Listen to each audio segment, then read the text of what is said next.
Hello, and welcome to History 211, History of the U.S. to 1865. My name is Dr. Aubrey Underwood.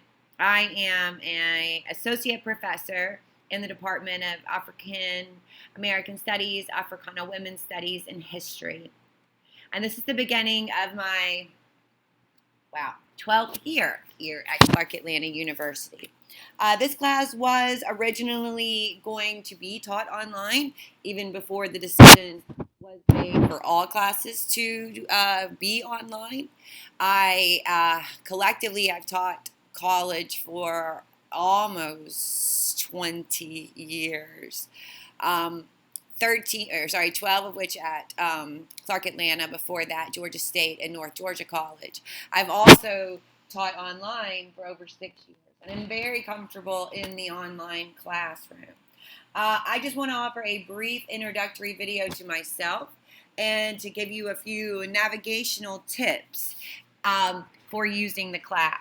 I am going to go into the student view so you see what I see and I see what you see. So, when you go into the class, this is what you're going to see. This is our shell. And you scroll down, it's going to give you a brief synopsis and description of the course. There are no prereqs, so if you're new, welcome. This is the place for you.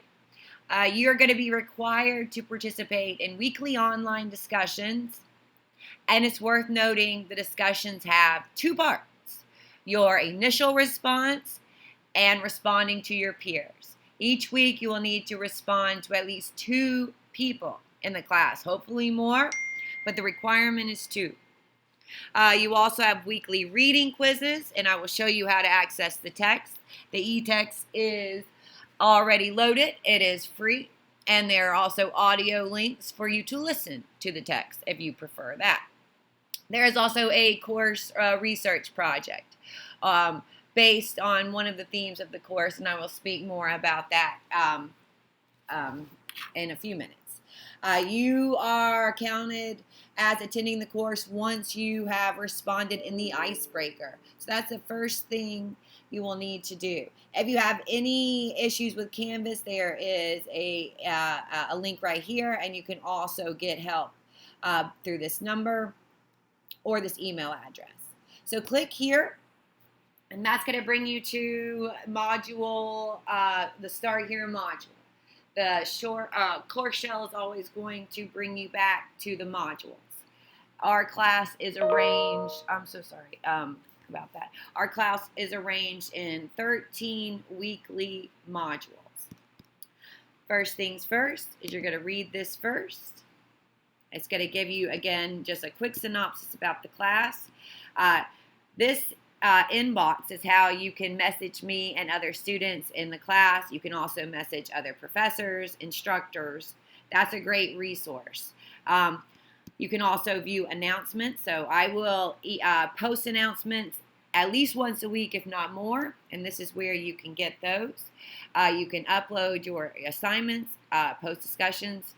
All of these things you're going to be able to do in the module. All right, so let's click on next. Now, I got to change this due date. See, I'm so glad that I'm showing. I'm in the, yikes. In the Start Here module, right? And the icebreaker. So this is the first thing you are going to want to do by August 21st. And this is what you will respond to in order to get your attendance recorded officially by the university. So what you're going to do is post a small introduction about yourself, your name, where you're from, what year, what's your major, and anything else you want to post. And then you're going to find an image related to this period in American history and explain why you selected it. Now, I ended up posting this image from a digital source, a video. But as we are living through our particular pandemic, it's also interesting to look back at how America has dealt with epidemics and pandemics in the past. And there are a number of epidemics that are evident early in America's history that we might discuss. And this is one of which was affecting the enslaved population across New Orleans in the early 19th century, as well as the yellow fever epidemic that swept Philadelphia in 1793. So you will just pick an image that you like that is related to the time period, post it, and tell everyone else why you did that. So that's a short introduction about me. At this point in time, because I'm in the student view, you can't see what anyone else has posted, but students have already posted. I can see that through my view. All right. So let's go back to the modules. So you want to I will update that. Make sure that you post in the icebreaker as soon as possible. I also have a link, a document that I created on the ABCs of online discussion. Look at this. This will give you ideas as to how to respond to your peers if you have never done that before. All right. You can also look at the rubric for each discussion. So every discussion is going to give you a rubric or an explanation of how you're going to be graded, right? And this is it. You'll always need to respond to at least 2 people per week. All right. As I said before, everything that you need is loaded in the class. I am going to always post additional information in in each module. Each week there will be a short online lecture from me. I'm going to keep it really brief because I do have a tendency to talk. There is this introduction that you can also look at, a copy of the syllabus here. Again, you can access the text. And that is, where is your text? I'm not here. Sorry. You could definitely access it through the syllabus.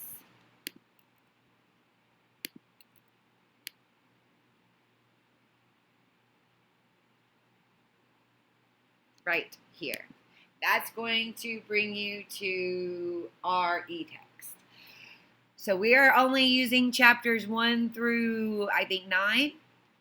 So click on this and you will read the text. Now, if you don't want to read the text, that's fine too. You can click on the audio recording of the text. And then you can hear it read for you.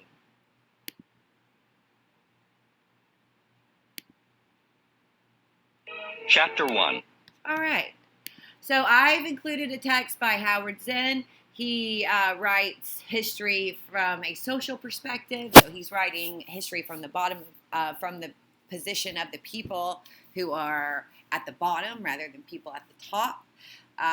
Zinn also taught at Spelman for most of his career. And gives us a very interesting view of history. Along with that, we'll be using other outside resources, digital sources, none of which is at a cost to you. Everything is free and easily accessible. As I said before, the best thing for you to do is get started, read your announcements, and I'm going to go back and make sure everything is up to date in the course. So let me know if you have any questions, issues, or concerns, and I look forward to working with you.